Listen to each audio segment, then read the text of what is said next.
ٹھیک ہے، ان کی مختلف طرح کے دلائل ہیں. تو پھر یہ ایک اچھا آپشن انہوں نے بیچ کا نکالا ہے کہ آپ تلاوت اتنی لمبی کریں کہ دونوں جو احادیث ہیں، دونوں جو موقف ہیں، وہ آپ کے پورے پورے ہو جائیں. اتنی لمبی آپ وہاں پہ تلاوت کریں. اب جو مسئلہ، یہ بہت امپورٹنٹ مسئلہ ہے، ٹھیک ہے، کیونکہ یہ ہمارے ساتھ پیش آ سکتا ہے کہ انسان کو کتنی نماز وقت کے اندر ملے گا تو اس کی نماز وقت کے اندر شمار کی جائے گی. دیکھیں الحمدللہ ہم ٹائم پہ نماز ادا کرتے ہیں، لیکن آبویسلی ہم انسان ہیں، کبھی بھی کوئی بھی مسائل پیش آ سکتے ہیں، اسپیشلی فجر کی نماز کے ٹائم. اگر کسی کی آنکھ نہ کھلے، ٹھیک ہے، صحیح ٹائم پہ، لیکن اس کی آنکھ ایسے کھلے کہ اب اس نے جب گھڑی دیکھی تو اس کے پاس صرف اتنا ٹائم ہے کہ وہ اب اٹھے گا، وضو کرے گا، وضو کر کے وہ صرف ایک رکعت پالے گا ٹائم کے اندر، ٹھیک ہے، یعنی کہ سورج طلوع ہونے والا ہے، اس سے پہلے پہلے اس کے پاس لیٹ سپوز صرف 7 منٹس ہے کہ وہ اٹھ کے واش روم جائے، وضو کرے اور ایک رکعت پالے. تو اب اس کو کیا کرنا چاہیے؟ کیا وہ سستی میں بستر پہ لیٹا رہے کہ اب تو چلو ٹائم نکل ہی گیا ہے تو اب تو چھوڑ دو، میں بعد میں اٹھ کے پڑھ لوں، یا اس کو اٹھ کے نماز ادا کر لینی چاہیے؟ تو اس میں جو ہے کتنی نماز اس کو ملے گی، اس میں بھی دو قول آپ کو ملتے ہیں. پہلے قول کے مطابق یہ ہے کہ نماز تکبیر تحریمہ سے پائی جا سکتی ہے، یعنی کہ اس کے پاس اتنا وقت تھا کہ وہ اس نے اٹھا، وضو کیا، اور صرف اگر اللہ اکبر جو اوپننگ تکبیر ہوتی ہے آپ کی تکبیر تحریمہ، اگر اس نے صرف اتنا بھی کر لیا تو اس کی نماز وقت کے اندر شمار کی جائے گی. ٹھیک ہے، یہ پہلا قول ہے. جبکہ جو دوسرا قول ہے وہ کیا کہتے ہیں، جو کہ مالکیہ اور امام احمد حنبل کا بھی ایک قول ہے. ٹھیک ہے، یہاں پہ آپ کو جو ون نظر آتا ہے نا، یہ ساتھ میں لکھا ہوا، اس کا مطلب ہوتا ہے کہ امام احمد حنبل کا ایک قول یہ ہے اور ایک قول ان کا یہاں پہ بھی ہے. ٹھیک ہے، یعنی یہ ان کی رائے ہے اور یہاں پہ بھی ایک قول ہے. اس کے علاوہ جو ایک مشہور امام گزرے، امام ابن تیمیہ، وہ یہ کہتے ہیں کہ اگر انسان کو ایک کمپلیٹ رکعت وقت کے اندر مل جائے گی تو اس کی جو نماز ہے وہ وقت کے اندر شمار کی جائے گی، اور یہی راجح قول ہے. ٹھیک ہے، دونوں کے پاس اپنے اپنے دلائل ہیں. جو پہلے قول والے وہ لوگ کیا دلائل، وہ کیا دلیل دیتے ہیں؟ وہ یہ کہتے ہیں کہ نماز صرف تکبیر تحریمہ سے بھی مل جائے گی. یعنی اگر آپ کے پاس اتنا وقت تھا کہ آپ نے صرف اللہ اکبر کر دیا اور اس کے بعد آپ بھلے مطلب بعد میں نماز ادا کر رہے ہیں، بعد سے مراد یہ ہے کہ اب آپ کا سورج طلوع ہو چکا تو آپ کی نماز وقت کے اندر ہے. وہ یہ دلیل دیتے ہیں کہ حدیث میں آتے کہ جس نے سورج غروب ہونے سے قبل عصر کی نماز کا ایک سجدہ پا لیا، اس نے نماز کو پا لیا، اور جس نے سورج طلوع ہونے سے قبل فجر کی نماز کا ایک سجدہ پا لیا تو اس نے نماز کو پا لیا. اب وہ کیا کہتے ہیں، وہ اسی حدیث سے وہ کیا استدلال کرتے ہیں؟ وہ کہتے ہیں کہ سجدہ نماز کا ایک حصہ ہے. تو یعنی وہ کہتے ہیں کہ سجدہ جس نے پا لیا یعنی نماز کا ایک حصہ پا لیا، تو جیسے سجدہ نماز کا حصہ ہے، اسی طرح سے تکبیر تحریمہ بھی نماز کا ایک حصہ ہے. تو کیا کہتے ہیں کہ ایک حصہ ہی پانا ہے نا نماز کا، تو وہ اسے یہ استدلال کرتے ہیں کہ تکبیر تحریمہ بھی نماز کا ایک حصہ ہے، تو اگر کسی نے صرف تکبیر تحریمہ بھی پا لیا تو اس کی نماز وقت کے اندر ہے. ٹھیک ہے، انہوں نے اس کو یہ سوچا کہ کیونکہ سجدہ بھی نماز کا ایک حصہ ہے، ایک رکن ہے، تکبیر تحریمہ بھی ایک رکن ہے، تو اٹ مین سے کوئی بھی رکن پا لے.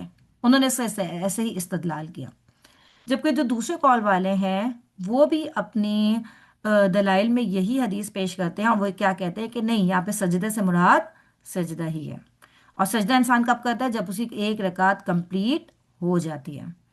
ٹھیک ہے، تو انہوں نے ایک ہی حدیث کو دونوں نے دلیل بنایا، لیکن ایک نے اس سے کچھ اور مطلب نکال لیا اور ایک نے اس سے کچھ اور مطلب نکال لیا، اور یہی کانفلکٹس کے جو ہے نا سبب بھی بنتا ہے، جو ہم نے الحمدللہ پہلے بھی بہت ڈیٹیل میں پڑھا کہ آپس میں جو ان میں آپس میں کانفلکٹس آ رہے ہوتے ہیں، اختلافات آ رہے ہوتے ہیں، اس کی وجہ ہی یہ بنتی ہوتی ہے کہ ہر کوئی بعض دفعہ تو یہ ہوتا ہے کہ اس کے پاس حدیث پہنچتی نہیں ہے، اور بعض دفعہ یہ ہوتا ہے کہ حدیث سب کے پاس سیم پہنچ جاتی ہے، لیکن ہر کوئی اس کی جو تطبیق ہے وہ الگ الگ طریقے سے کر رہا ہوتا ہے، اس کی تشریح الگ الگ طریقے سے کر رہا ہوتا ہے.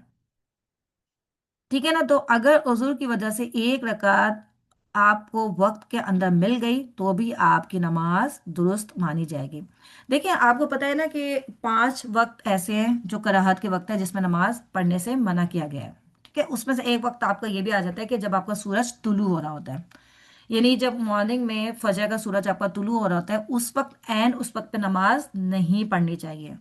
ٹھیک ہے، کیونکہ اس وقت آپ کو پتہ ہے اس کی پورا بیک گراؤنڈ بھی کہ شیطان جو ہے وہ آ رہا ہوتا ہے بیسیکلی سامنے. تو اگر آپ اس وقت نماز پڑھتے ہیں تو وہ ایسا ہوتا ہے کہ جیسے آپ شیطان کی عبادت کر رہے ہیں، تو اس لیے اس وقت پہ آپ کو نماز پڑھنے سے منع کیا گیا ہے. اچھا، لیکن اب کیا ہے کہ ایک انسان ہے، وہ اٹھا اور بالکل آخری وقت تھا، 5-7 منٹ اس کے پاس رہ گئے تھے، اس نے جسٹ وضو کیا. اب وہ وضو کر کے کیا کرے؟ فجر کی نماز کا وقت ہے. اب اس کے پاس صرف اتنا وقت ہے کہ وہ ایک رکعت پڑھ سکتا ہے نماز کے اندر. اب یا تو ایک وہ پہلے 2 سنتیں پڑھے اور 2 فرض پڑھے، ٹھیک ہے، یا اس کے پاس یہ ہے کہ وہ پہلے فرض نماز کی نیت باندھ لے. آپ کو پتہ ہے کہ فجر کی جو سنتیں ویسے موقعہ ہیں، ٹھیک ہے، آپ سب نے کبھی کسی حال میں وہ فجر کی سنتوں کو نہیں چھوڑا.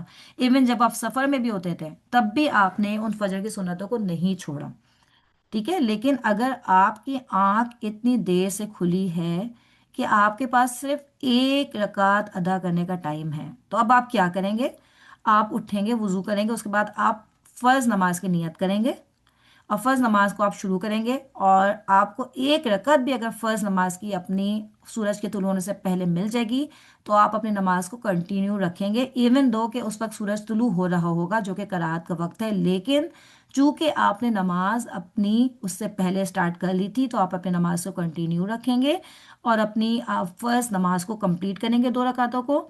اور اس کے بعد آپ سنت اس وقت نہیں پڑھیں گے، آپ تھوڑا سا ویٹ کریں گے. جیسے کہ آپ کو پتہ ہے کہ جب سورج طلوع ہوتا ہے تو اس کے تقریباً 15 منٹس تک ہمیں ویٹ کرنا چاہیے ہوتا ہے. جب سورج کمپلیٹلی طلوع ہو جاتا ہے اس کے بعد جب وہ 15 منٹ گزر جائیں اس کے بعد آپ اپنے سنتوں کو ادا کریں گے تو انشاءاللہ آپ کی یہ نماز وقت کے اندر کاؤنٹ کی جائے گی. سب کو یہ بات کلیئر ہو گئی؟ اگر کسی کو کوئی کنفیوژن ہے تو آپ لوگ پوچھ سکتے ہیں.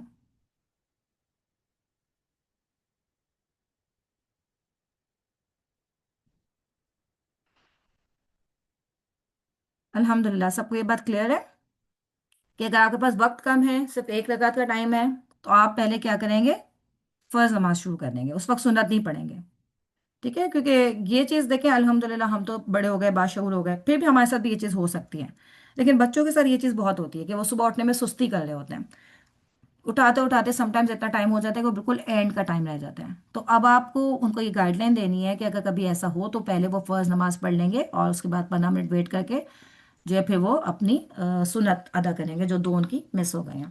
اور جب ہم ایسا کریں گے تو انشاءاللہ پھر بچے خود ہی جلدی اٹھنے لگ جائیں گے، کیونکہ اکثر بچوں کو یہ ہوتا ہے کہ وہ فجر کی نماز پڑھ کے چاہتے ہیں کہ ہم دوبارہ سو جائیں. اگر انہیں کہیں اسکول وغیرہ نہیں جانا تو ان کی یہ کوشش ہوتی ہے. اب پھر ظاہر ہے وہ ان کو 15 منٹ ویٹ کرنا ان کو شاید زیادہ مشکل لگے، تو انشاءاللہ اس طریقے سے وہ پھر وقت کے اندر ہی اٹھ کے نماز بھی ادا کر لیا کریں گے. یہاں تک جو ہم نے پڑھا ہے، کیونکہ ہماری کلاس کا ٹائم بھی اب ختم ہونے والا ہے، اگر کسی کا کوئی سوال ہے تو آپ لوگ پوچھ سکتے ہیں، ہمارے پاس 1-2 منٹ ہے، اور ورنہ پھر ہم دعا مانگ کے اپنی کلاس کو اینڈ کرتے ہیں. پھر ہم انشاءاللہ آگے کا نیکسٹ کلاس میں ڈسکس کریں گے انشاءاللہ تعالیٰ.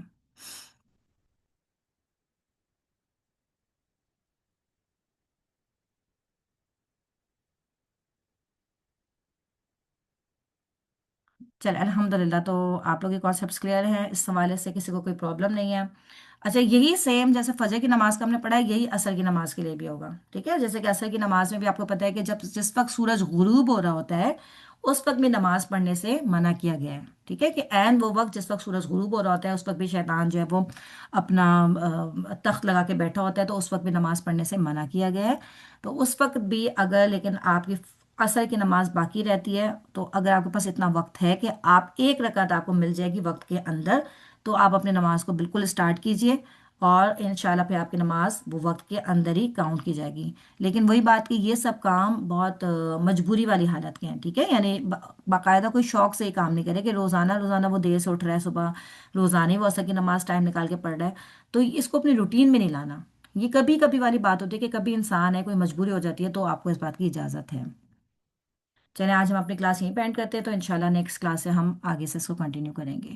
سبحانک اللہم و بحمدک، نشہد ان لا الہ الا انت، نستغفرک و نتوب الیک. ربنا تقبل منا انک انت السمیع العلیم وتب علینا انک انت التواب الرحیم. جزاکم اللہ خیر. اللہ تعالیٰ آپ سب کو بہترین جزائے خیر دے جو آپ نے اتنا ٹائم نکال کے کلاس کو اٹینڈ کیا ہے، اور اللہ تعالیٰ ہم سب کو اس پہ استقامت اختیار کرنے کی توفیق دے. آمین. السلام علیکم ورحمۃ اللہ وبرکاتہ. وعلیکم السلام ورحمۃ اللہ وبرکاتہ.